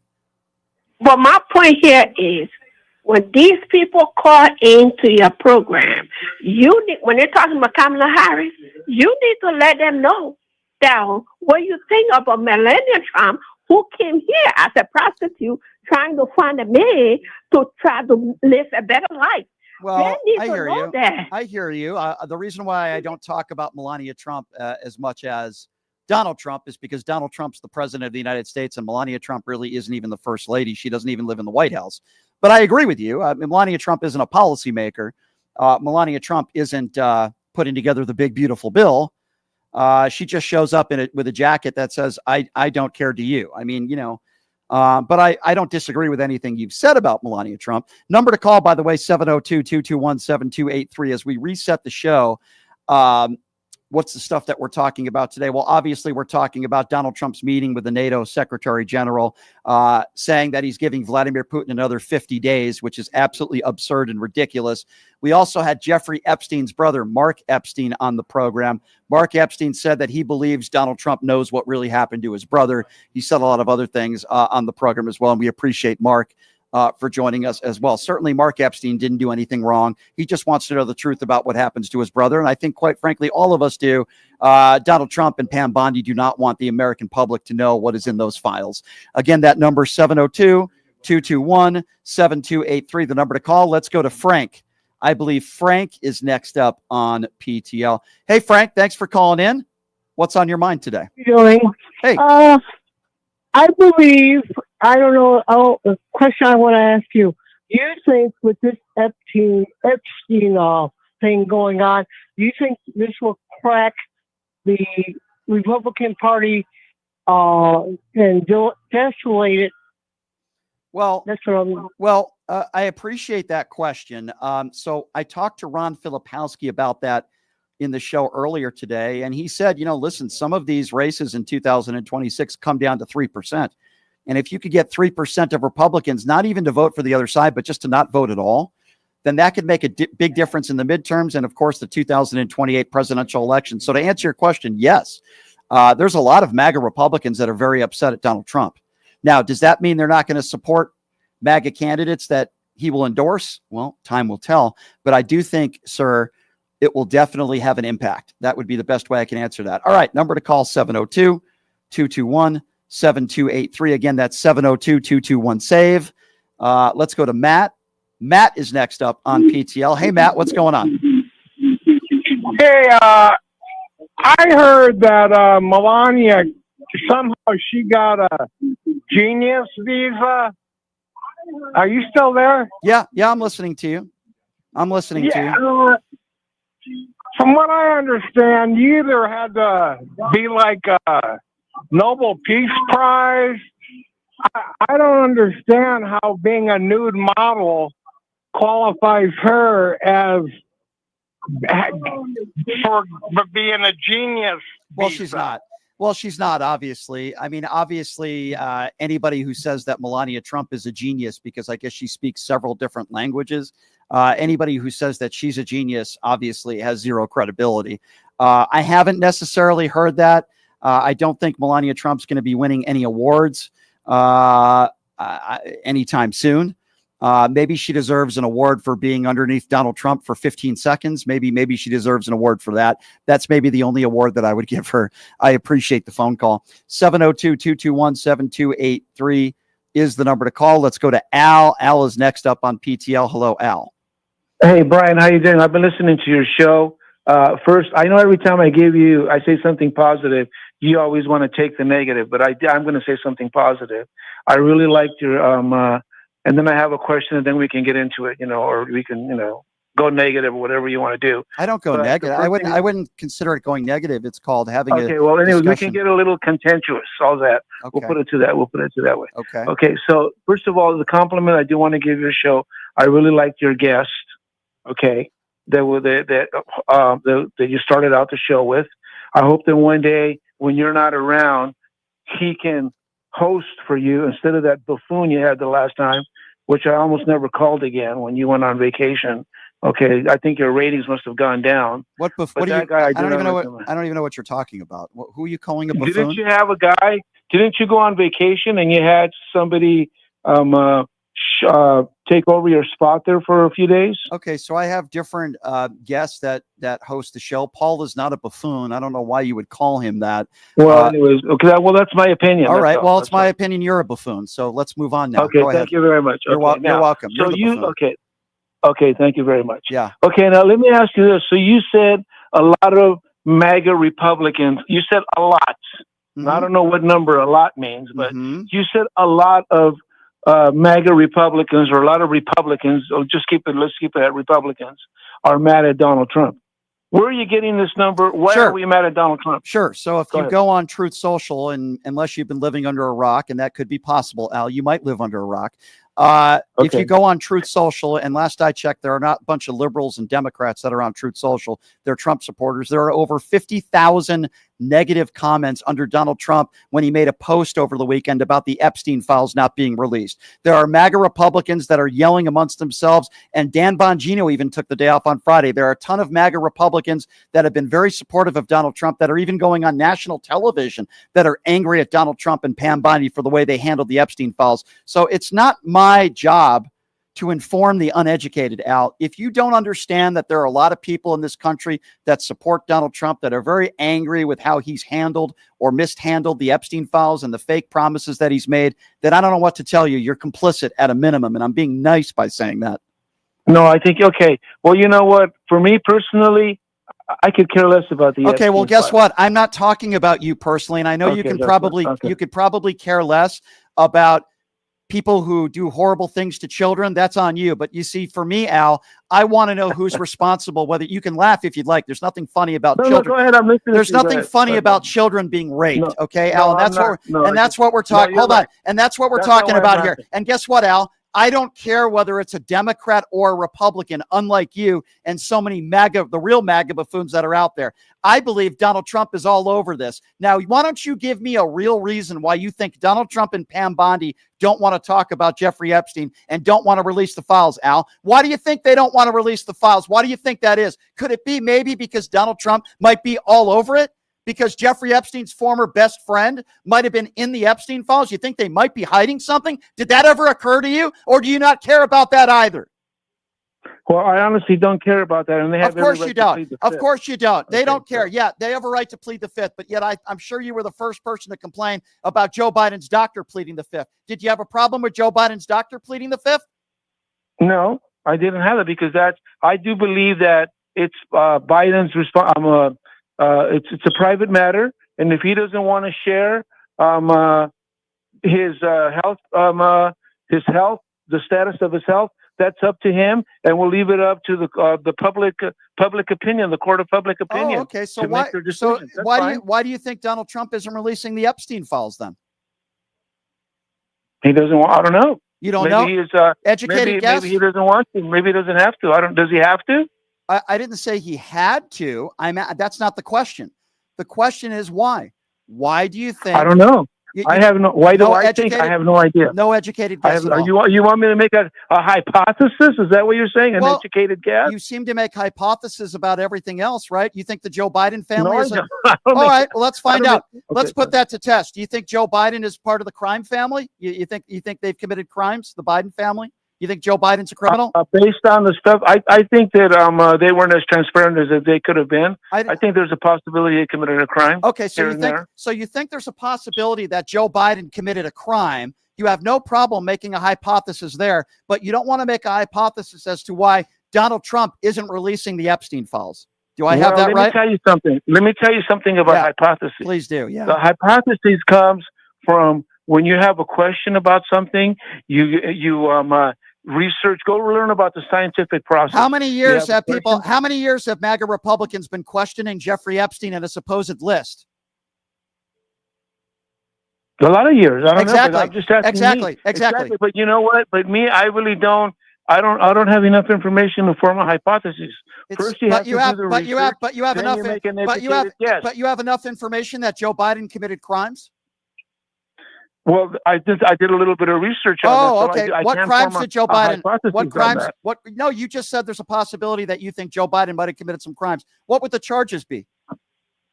Well, I don't know what the charges would be, but I think that it's very, very skeptical of what happened when he went down to Ukraine with his son. Yeah. And there wasn't a lot of transparency. Why is the son on the plane all the time? Why is the son getting all this money? So you care about transparency and you care about Joe Biden's son getting money. Did you care about Jared Kushner getting $2.1 billion from the Saudis? Did you care about Donald Trump's daughter getting over $600 million in Chinese trademarks? Did you care about that? Was there transparency there, Al? I don't know. I haven't looked into it. You don't know. You haven't looked that up. I find it very convenient that you haven't looked up all the money that Jared Kushner got, which was somewhere around $2.1 billion from the Saudis, but you haven't, quote, looked that up. But you seem to know so much about Hunter Biden, who, by the way, never worked in the Joe Biden administration, and Jared Kushner, who was the Secretary of State, who got $2.1 billion from the Saudis, who worked in Donald Trump's administration, and his own daughter, who received over $600 million from the Saudis. But you haven't looked that up. Don't you find that a little interesting, Al, that you haven't looked up a guy who worked in Donald Trump's administration, who got a $2.1 billion check from the Saudis, but you seem to know everything about Joe Biden, even though you can't name a crime, a charge, and you seem to know so much about Hunter Biden, who never worked in the Joe Biden administration. Very interesting, Al. No, I don't. I did. No, I just never. Really I know you never. I know you never read about it. I understand. If it's a Republican that needs to be held to account, or somebody that you voted for, you play stupid and you don't do any research. But if it comes to Hunter Biden and his laptop, you do all the research in the world. Al, give me a break. Okay, not a problem. All right. Well, anyways, have a nice day. Thank you for taking my call. Yes. Thank you for proving how stupid you are once again, Al. Thank you for the phone call. 702-221-7283 is the number to call. What do you think about Jared Kushner receiving $2.1 billion from the Saudis? Oh, I don't know. I didn't do my research on that, but let's talk about Hunter Biden's laptop, you frickin' moron, you inbred idiot. Let's go to Eric. Eric is next up on PTL. What's up, Eric? Hi, Brian. How you doing today? Hey, what's up, man? Hey, I got a couple things. I've never called into a show before, so first of all, thanks for taking my call. You got it. About this Epstein thing, okay? Now, it seems like he has worked for the Mossad. From what I've heard, he's worked for the Mossad. Now, if you trace this thing from, the Republican senators and congressmen, Epstein, it seems like they vote for everything for Israel. Everything, no matter what it is, it's for Israel. It seems like this Epstein thing, you can draw a line straight from Congress, straight to Israel, and straight to Epstein. I mean, it's so obvious. So I wouldn't be surprised if that was the case. I also want to be very clear on this, and I said this on the Piers Morgan show last week. Just because you criticize the Israeli government does not mean you are anti-Semitic. I have criticized the Israeli government. I have criticized Benjamin Netanyahu. I believe Benjamin Netanyahu has played Donald Trump like a fiddle. We should have never gotten involved with the war with Iran. And I believe this is Israel's war to fight, not ours. And, I believe it's totally warranted. And I find it interesting. Don't you find it interesting, sir, that we could throw all this money to Israel, $450 billion, by the way, we've given to Israel, but yet when it comes to Ukraine, they don't want to put any money to Ukraine, and they seem to be pro-Putin. But when it comes to Israel, we can throw all the money in the world at Benjamin Netanyahu, and if you criticize America for that, somehow that makes you anti-Semitic. Well, guess what? I disagree.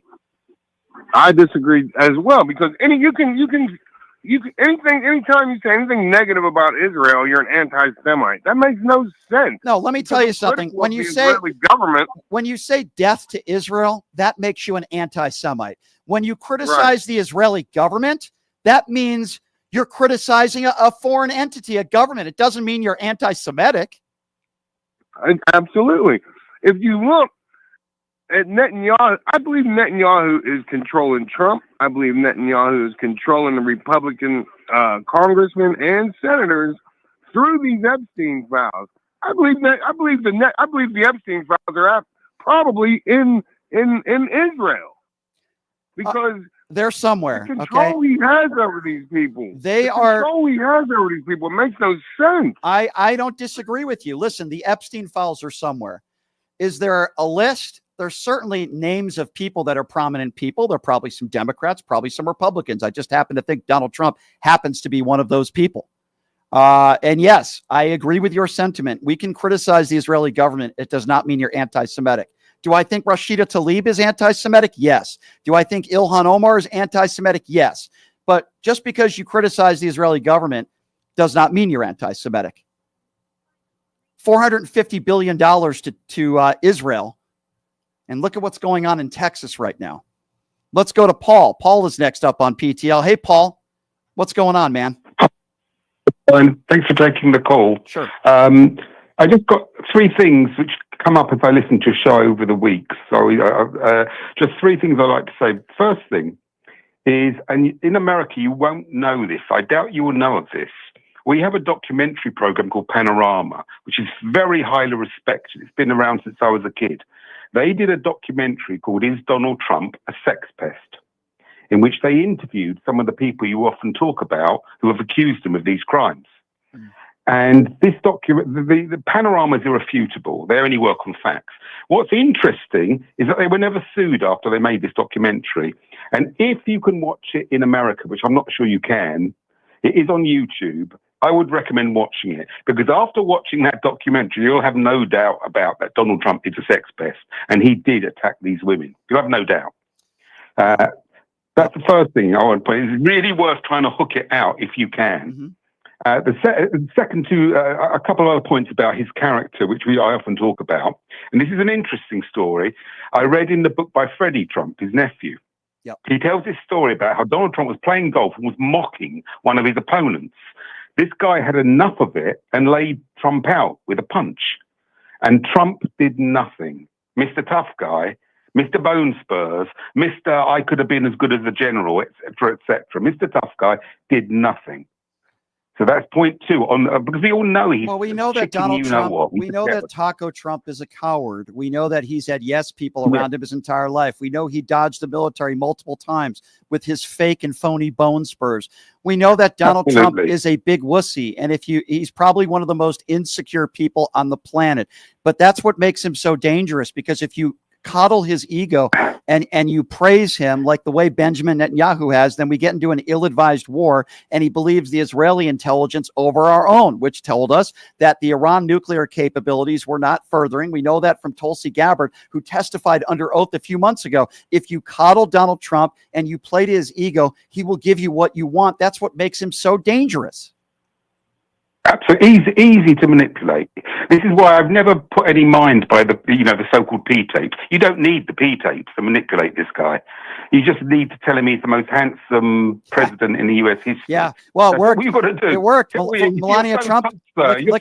You get rich. Look at what happened to Melania Trump. She just has a forced kiss on the cheek, and look at all the money she's getting paid in that contractual marriage. Have you ever seen a quote unquote fake couple be so awkward with one another? I mean, she doesn't want to be in the same zip code as this guy. It's so obvious. It makes you want to watch them together. He would be better off not being with her at all, because it's so embarrassing whenever they interact.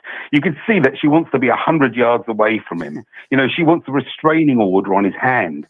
She just can't stand being anywhere within touching distance of this. Yeah, well, guy. I don't feel bad. I don't feel bad for her, because she's the one who decided to marry him for the money. So she's as bad as him. Yeah. And I remember what she did with the birtherism, how she was on there saying, doing her speech, saying, "It's not me who wants it; it's the American people who want to see the certificate." Buy my book. Buy my book. Let me tell you something. If you look up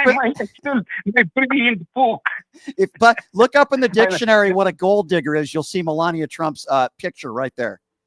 Trust me. And by the way, she speaks 7 languages, according to Donald Trump, even though she can barely speak pidgin English. And the one last quick story, but I think it's very important, this story, is in Mary Trump's book, which is excellent on Donald. She said when Melania was introduced to the family, one of the family members said to Melania, "That's a lovely accent. Where are you from?" And Melania said, "Slovenia." And Trump, in front of everybody, said, Next time somebody asks, don't say Slovenia, say Austria. It sounds better. And that tells you everything about this fake reality world that he lives in, where even the trivia you lie about, if it's a better spin. Yeah. Even trivia, lying is fluent to him. There's no such thing as lying. There's just his version of the truth. Yeah. And it's super dangerous. Yeah, well, I can tell you that the only language that Melania Trump speaks is orange orangutan green money language. That's the only language she speaks. Paul, it's good to hear from you, my friend. You have a good one. By the way, sources with CNN are now saying that Dan Bongino has somehow magically shifted his mindset. Now he's back at work today. Yeah, what a shocker that is. 702-221-7283 is the number to call if you want to be a part of the conversation. Let's go to Brad. Brad is next up on PTL. Hey, Brad, what's going on, man? Hey, just a segue here. It's my understanding that Jeffrey Epstein introduced Melania to Donald Trump. That's the rumor. Can do their own research. That's the rumor. Yeah. I have heard that as well. I don't know if that's true or not, but here's what we do know, my friend. Jeffrey Epstein's on audio saying Donald Trump was his best friend. Donald Trump was on the Epstein flight log 7 times. We learned that in the Maxwell case, and we also know that with his teenage daughter on one of those flights. Correct, and we also know that Jeffrey Epstein was on Donald Trump's private plane as well. So we know that. I haven't seen any pictures. And he rented that plane after Epstein's death for the 2024 campaign. Yeah, and it's interesting. He Interesting, isn't it, that I don't see any pictures with Joe Biden with Jeffrey Epstein. I don't see any pictures of Barack Obama with Jeffrey Epstein. I haven't seen any pictures Kamala Harris with Jeffrey Epstein. Very interesting that the person who doesn't want to release the files and doesn't want to talk about Jeffrey Epstein is the same guy that was once Jeffrey Epstein's best friend. Is there anybody out there that would reasonably believe that Donald Trump wasn't on Epstein Island? In your earlier questioning, I think his name was Al, you were trying to get to the heart of why do Republicans care about this issue. They cared about it when Clinton gave Jeffrey Epstein a pardon, which was improper, and he was on the flight log with his wife. So, I mean, it's a both sides thing. This is not just Democrats or Republicans. Epstein was manipulating multiple people in both parties. Yeah, good call, my friend. I'm glad you brought that stuff up. We're also learning some breaking news that the Supreme Court is allowing President Donald Trump to continue to dismantle the Department of Education. This country is going down the tubes as we know it, and it's because of a 34-count felon adjudicated rapist who happens to be the president of the United States, which millions of Americans voted for. I hope you guys are happy. 702-221-7283, the number to call. Let's go to Tom. Tom is next up on PTL. Hey, Tom, what's going on, man? Hey, Brian. I just wanted to point out one kind of a thing that the MAGAs seem to not understand. If you hang out with somebody for 15 years, especially somebody like Jeffrey Epstein, do you think Jeffrey would want to hang out with you if you weren't a pedophile? It's a good point. It's a good point. Why was Donald Trump and Jeffrey Epstein hanging out so much? Because I believe Donald Trump is a pedophile. That's why I believe he's no better than Jeffrey Epstein. And I also believe that Donald Trump had something to do with Jeffrey Epstein's death. I absolutely believe that as well. Oh, I do too. There's no question about it. I mean, you listen to Jeffrey's brother and Mark goes through the whole thing, and it's completely unlikely he killed himself. 2 days. He only had 2 days before he was going to trial to get not a pardon, but a bail. Yeah. Yep. And so I don't see why he would. Yeah. Why would he kill himself after he didn't. knowing that he only had 2 days? He didn't. There was with the money that Jeffrey Epstein had. If bail was set, which it might have been set, Jeffrey Epstein, if he wanted to take his own life, he certainly would have waited until that court date, at least.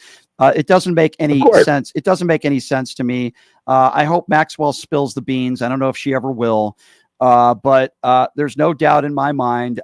Anybody can tell when Donald Trump is lying. He does it every single day. And now all of a sudden, Trump doesn't want to talk about Epstein. It's interesting, his base of supporters want him to attack transgenders all day, which he usually does, attack gay people, attack brown people, attack migrants.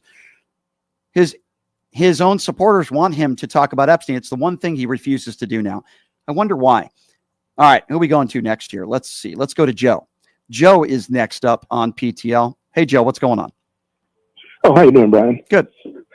I'm really distressed about this Supreme Court. I just can't wrap my head around why first of all, they even let him run, and then they didn't grant a career criminal immunity. That's like giving Al Capone or John Gotti immunity. They're going to break the law. It's very simple. You know what I'm saying? It's very simple. Yeah. If Donald Trump walked into a McDonald's and his name was something else, John Smith, they would have him fill out a form. They would ask him if he was ever convicted of a felony. He would have to admit that he's a 34-count felon. Most fast food restaurants wouldn't even hire him to work at the cashier, yet he's the president of the United States, and I think that says it all. Maybe it's the Jeffrey Epstein stuff coming out. Maybe he's got something on Roberts and maybe a couple other justices why they let him have his way so much. I mean, what do you make of that? I think that's a possibility.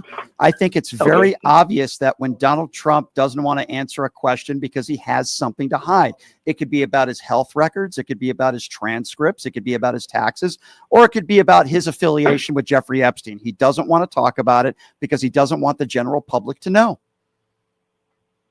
Mm-hmm. If he wasn't a part of the Epstein files, it would have been released on day one. Let's be very clear. Yeah, I get that. Loud and clear. Mm-hmm. I appreciate your call, my friend. Thank you very much. 702-221-7283, the number to call. Let's go to the MAGA Destroyer. It wouldn't be a show without Darlene, the MAGA Destroyer. Hey, Darlene, what's going on? Hey, Brian. Brian, let's have a talk. Now, I want everybody out there to listen because I got a good point coming up. Now, Brian, I'm going to talk to you, Brian.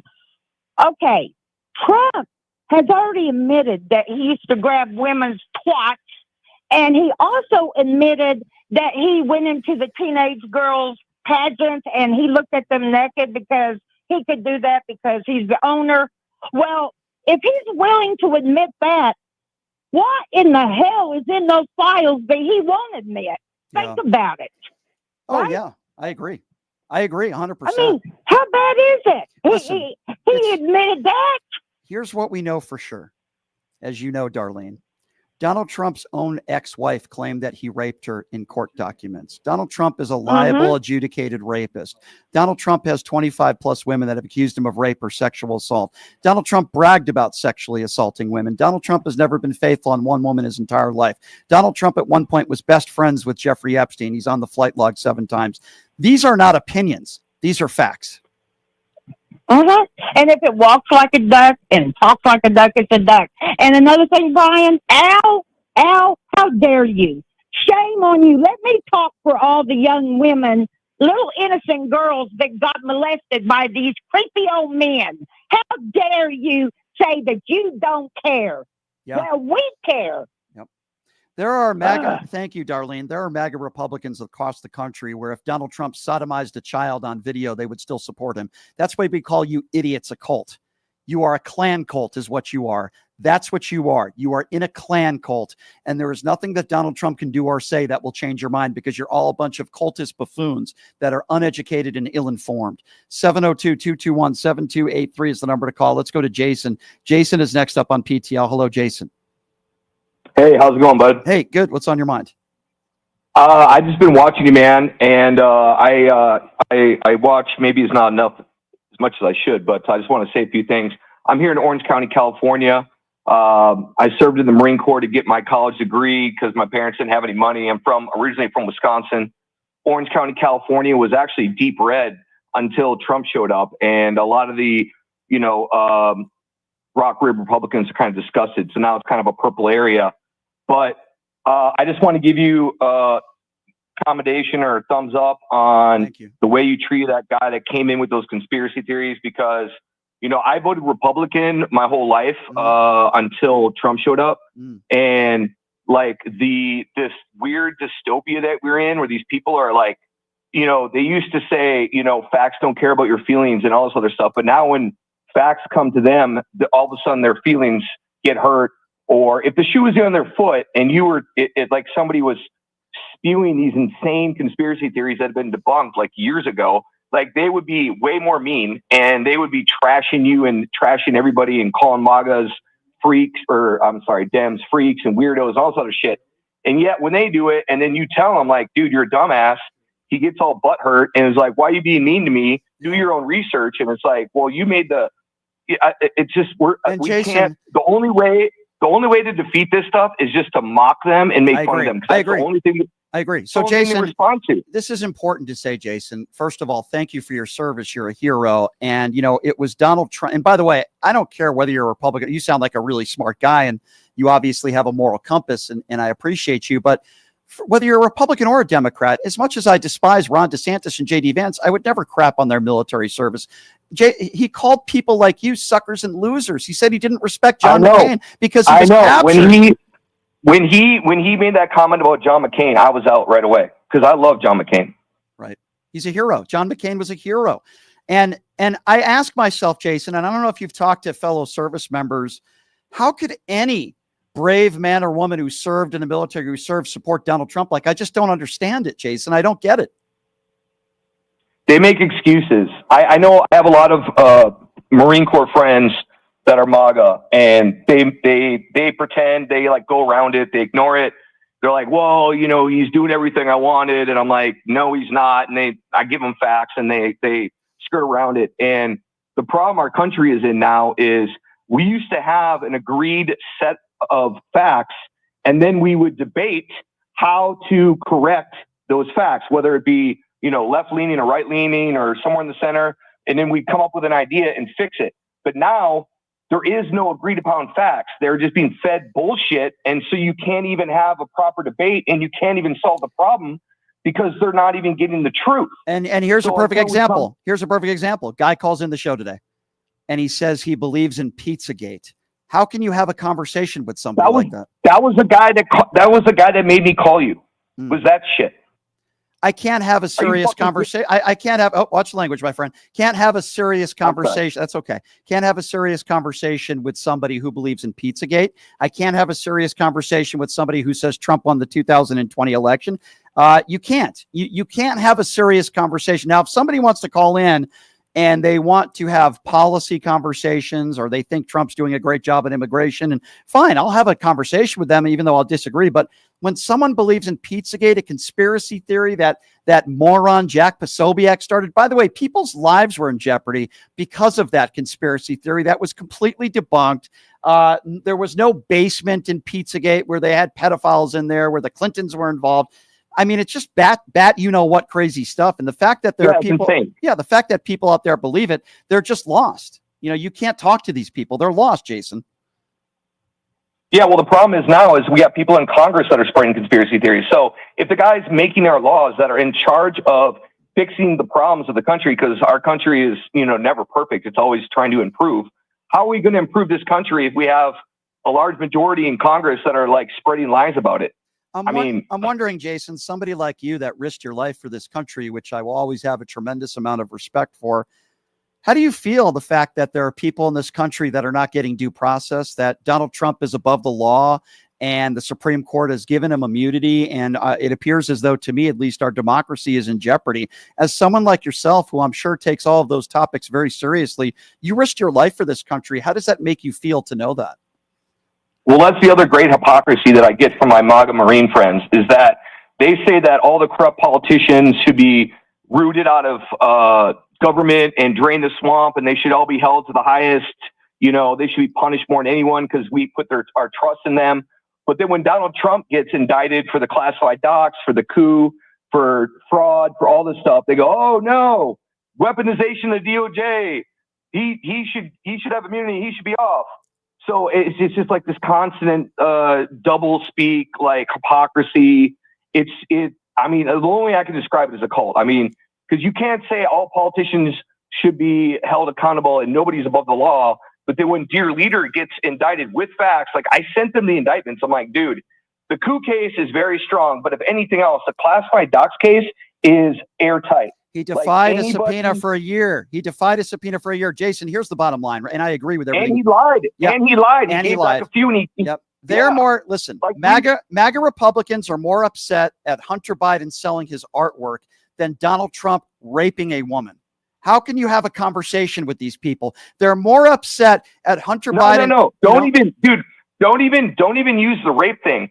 They're more mad about Hunter Biden, who was not in government, selling some paintings, than they are about Trump launching a freaking meme coin and cashing in from anonymous people through crypto, millions, hundreds of millions of dollars. Nothing to see here, folks. Yeah, no, you're right, Jason. I appreciate the crypto. Go ahead. Crypto thing is probably like one of the biggest things that it's a Ponzi scheme. Obviously now it's a multi-billion-dollar Ponzi scheme. Well, he promised to release. Yeah, it's a huge Ponzi, and he promised to release the Epstein files. Everyone did. Then this weekend he says, "Oh, never mind. The Epstein files are fake, so MAGA should stop asking about it." And it was all created by Obama. If they're fake, then release them, and then show how corrupt Obama and Hillary or whatever, who else he put in that post. He won't do that. You know why? You know why he won't do that? Because he's in the files. That's why. I guarantee you. Well, exactly. He's like a 5-year-old. Like he thinks that his base is stupid, and a lot of them aren't buying it. But like, really, you think we're gonna buy that? Like, you think his voters are that stupid? I'm glad you're not in his base, Jason. I appreciate your service, and you sound like a really smart guy too. And I'm proud that people like you listen to the show. Please call back again soon, okay, brother? I appreciate you. Yeah, I'll do that, man. Keep it the good work. Thanks, Jason. Great phone call, my friend. And I love that there are people out there like Jason who are listening. Proud of that. Obviously, someone who served, who is a lifelong Republican, it sounds like, but refused to support Donald Trump. Gosh, I have so much respect for him. Let's go to Shirley. Shirley is next up on PTL. What's up, Shirley? Yes, hi, Brian. You have the best show. Oh, thank you. Because you are the real thing. You don't leave no stone unturned. Thank you. And I enjoyed listening to you. I wish you had 150 million listeners.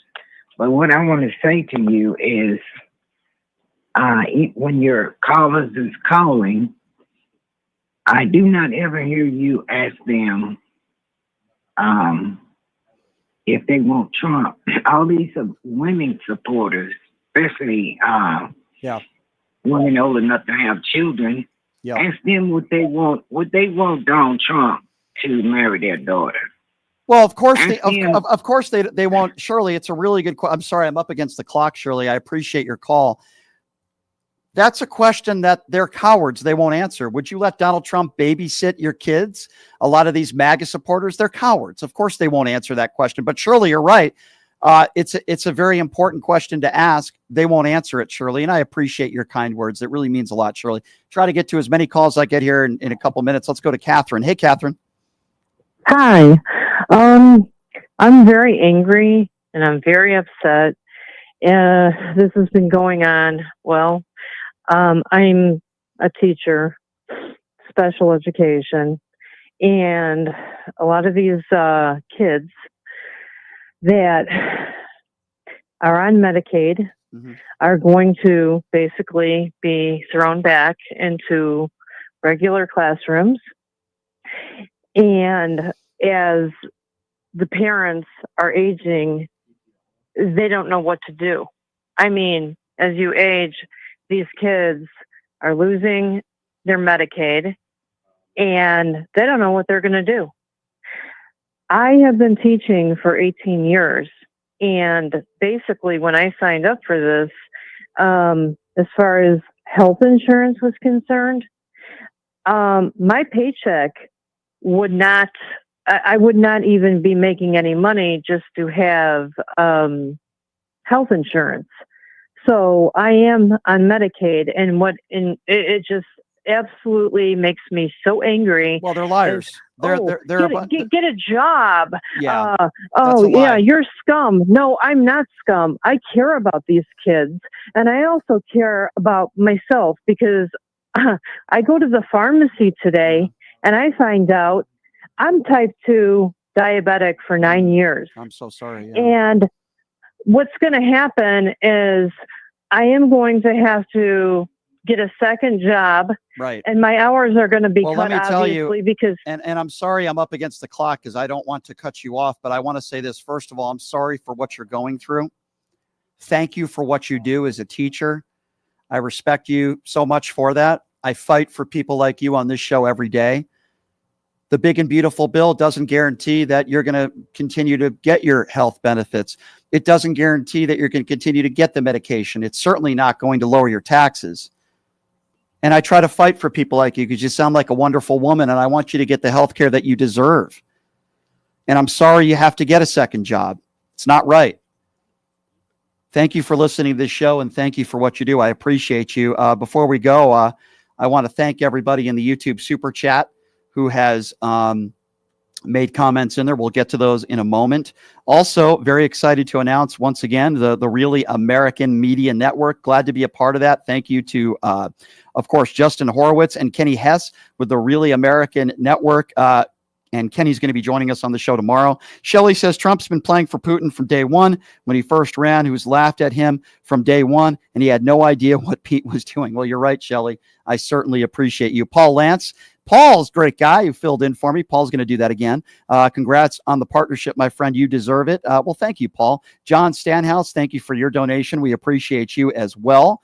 And check out my website, pushingthelimitz.live, Jackson's Bar and Grill, the official gaming bar of the PTL radio show. They have a great gaming promotion on Wednesdays and Saturdays. If you earn 500 points, you get a chance to be in this scratch-off where you could win up to $50 in free slot play. Great food, great promotions. Check them out, the official gaming bar of the PTL radio show, Jackson's Bar and Grill. We will be back at it again. I welcome the PTL family, welcomes everybody on the Really American Media Network. So glad to be a part of that. And again, thank you to Justin Horowitz and Kenny Hess. Kenny will be joining us on the show tomorrow. Some more special guests will be joining us also on the show tomorrow. We got some great guests lined up for the rest of the week. I love you guys. Support my YouTube page. We just passed 124,000 subscribers. Hit that like button, and we will see you tomorrow, folks. Have a great day. Hey, everybody. Are you struggling to find a pizza place that reminds you of Brooklyn? That true blue New York style pie? Well, worry no more. Stallone's Italian Eatery Pizza is a knockout. We're located at 467 East Silverado Ranch Boulevard, just off of Remy Road, half a mile east of South Point Casino, just minutes from the Las Vegas Strip.